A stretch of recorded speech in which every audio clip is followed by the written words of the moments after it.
농협은행 NCS 6급 OT 시작하도록 하겠습니다. 자, 일단은 농협은행 6급의 그 NCS의 구성은 총 4가지로 되어 있습니다. 첫 번째는 의사소통 능력, 두 번째는 수리 능력, 문제 해결 능력, 마지막으로 정보 능력이 있습니다.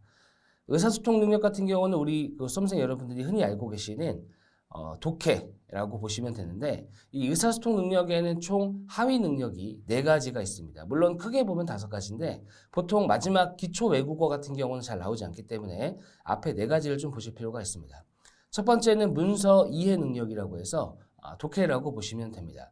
문서 이해 능력의 원래 취지 자체는 문서를 통해서 이 문서를 제대로 파악할 수 있느냐가 핵심이긴 한데, 결과적으로 보면은 독해 지문이 들어갈 수밖에 없는 구조가 됩니다. 그래서 독해력을 보는 것이라고 보면 되고요. 그 다음에 문서 작성 능력이라고 있는데, 이는 실제로 문서를 작성할 수 있는 환경이 되지는 않기 때문에 이 내용 자체가 문제에 녹아 들어가게 됩니다. 그래서 수정을 하거나 뭐 빈칸을 뚫어 놓거나 아니면 문단 배열을 하거나 이런 것들이 들어갈 수 있습니다. 그 다음에 경청 능력, 그 다음에 의사소통 능력이 있는데, 이 의사 표현 능력이나 경청 능력 같은 경우는 상황 제시형으로 주어지게 되고요. 모듈형 이론이라기보다는 상황 제시형으로 좀 보시는 게 맞을 것 같습니다.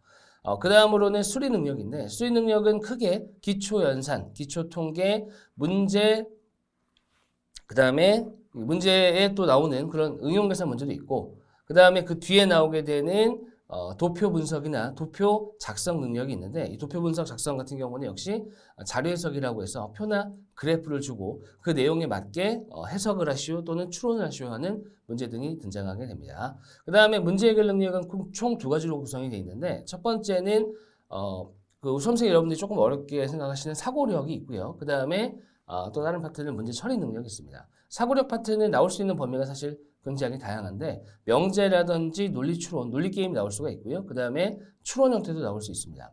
문제 처리 능력 같은 경우는 상황 제시형으로 지문이 길게 주어지고 어떤 계산을 하라고 한다든지 아니면 좀 심화 독해적인 부분을 물어본다든지 하게 됩니다. 그래서 사실 수험생 여러분들이 가장 어렵게 생각하시는 부분이 바로 이 문제 해결 능력 파트가 되겠습니다. 그 다음에 정보 능력이 있는데, 정보 능력은 크게 컴퓨터 활용 능력과 정보 처리 능력이 2가지가 있습니다.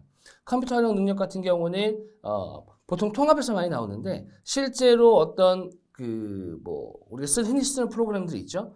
그런 프로그램들에 대한 단축키나 또는 엑셀에 나오는 어떤 함수식 이런 것들을 물어볼 수가 있고, 아니면은 어떤 명령어를 주고 그 명령어에 의해서 어떤 결과가 나오게 되는지 일종의 추리 형태가 문제가 나올 수도 있습니다. 그래서 수험생 여러분들이 잘 모르시면 좀 까다롭게 느낄 수 있는 부분이 또 정보 능력이 되겠습니다.